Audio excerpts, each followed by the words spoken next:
Resilience and rebellion, the early colonial history of the Philippines. The history of the Philippines during the early colonial period is a tapestry woven with threads of trade, resistance, and transformation. From the establishment of the Manila-Acapulco galleon trade to the various uprisings and external threats, the archipelago's story is one of resilience and adaptation. As the Spanish sought to consolidate their control, indigenous communities, foreign powers, and local leaders continually challenged their dominance, shaping the course of Philippine history. The Manila-Acapulco galleon trade, initiated in 1865, was a significant development that flourished and connected the Philippines with Mexico. This trade route allowed the exchange of Asian goods for silver from the Americas, creating a robust economic link. By the early 1600s, the Spanish continued their efforts to consolidate control over the archipelago.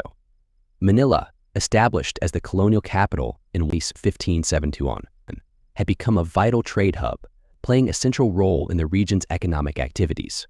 Throughout the 1600s, Spanish missionaries intensified their efforts to convert the indigenous population to Christianity, establishing numerous churches and schools across the islands.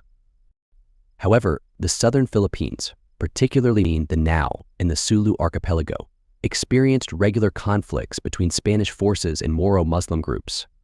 The Spanish attempts to subjugate the Moro sultanates led to prolonged warfare that persisted through much of the 17th and 18th centuries. In 1600, the first major Dutch attack on the Philippines occurred when a fleet under Admiral Olivier van Noort raided and looted Spanish coastal towns in Luzon and Visayas. Although the Dutch did not establish permanent control, their raids underscored the vulnerability of Spanish colonial holdings. In 1601, the Igorot people of the Cordillera region resisted Spanish attempts at subjugation and conversion to Christianity. Despite several Spanish expeditions, the rugged terrain and fierce resistance limited their success, leading to a temporary cessation of efforts to fully control the Igorot territories. In 1611, the University of Santo Tomas was founded in Manila, becoming the oldest existing university in Asia, marking a significant development in the region's educational landscape. In 1621, the Bankaw Revolt erupted in Limasawa, Leyte, where the once friendly chieftain Bankaw, disillusioned by the oppressive Spanish rule, sought to revive indigenous spirituality and reject the new Christian order. Fueled by a deep-seated desire to reclaim their cultural identity, Bankaw and his followers launched a fierce but ultimately short-lived rebellion. The Spanish swiftly retaliated, crushing the uprising and executing Bankaw. Yet his courageous stand left an indelible mark on the struggle against colonial domination. The Tamblot Uprising in Bohol, which took place from 1621 to 1622, was led by a native priest who sought to resist Spanish rule and restore native religious practices. The revolt began strategically during the Christmas season of 1621, but Spanish colonial authorities, with the help of local allies, eventually quelled the rebellion in early 1622. The Cagayan Revolt of 1639 saw the indigenous leaders of the Cagayan Valley rise in a fierce battle against the Spanish imposed tribute system and forced labor, driven by unbearable economic exploitation and relentless oppression. The local population mounted a formidable resistance.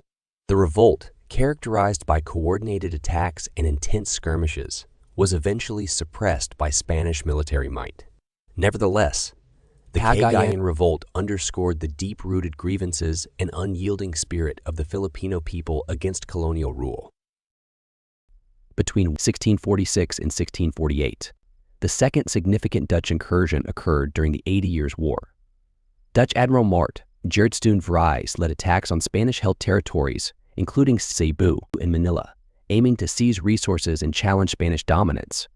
In 1649, the Sumuroy Revolt burst forth in Samar under the leadership of the resolute Juan Ponce Sumuroy, challenging the brutal Poloi Servicio, or forced labor system imposed by the Spanish. Sumuroy's defiance sparked widespread unrest as neighboring provinces joined the cause, seeking liberation from oppressive colonial policies. The rebellion, marked by daring attacks and fierce resistance, endured until 1650, when Spanish forces finally overpowered the insurgents. Someroy's legacy of resistance and the fight for justice lived on in the hearts of his people. The Muniaga Revolt and the Pangasinan Revolt, or Malong Revolt, occurred from 1660 to 1661. Driven by grievances over forced labor and tribute demands, these uprisings were significant challenges to Spanish colonial policies. The Spanish authorities quelled the revolts through negotiations, offering amnesty and strong military campaigns, recapturing towns and executing key leaders, which resulted in harsher reprisals and increased military presence. In the 1670s, the Dutch launched another series of attacks against Spanish possessions under Admiral Cornelis Spielman. Despite initial successes and significant damage inflicted on Manila, the Dutch ultimately failed to capture the city, marking the end of major Dutch military attempts in the regions. As the 17th century drew to a close, the stage was set for a new era of rebellion and reform. In our next video, we'll explore the events that unfolded from 1680 to 1744, including the rise of Diego Silang and his formidable wife, Gabriela Silang, who became prominent figures in the resistance against Spanish rule.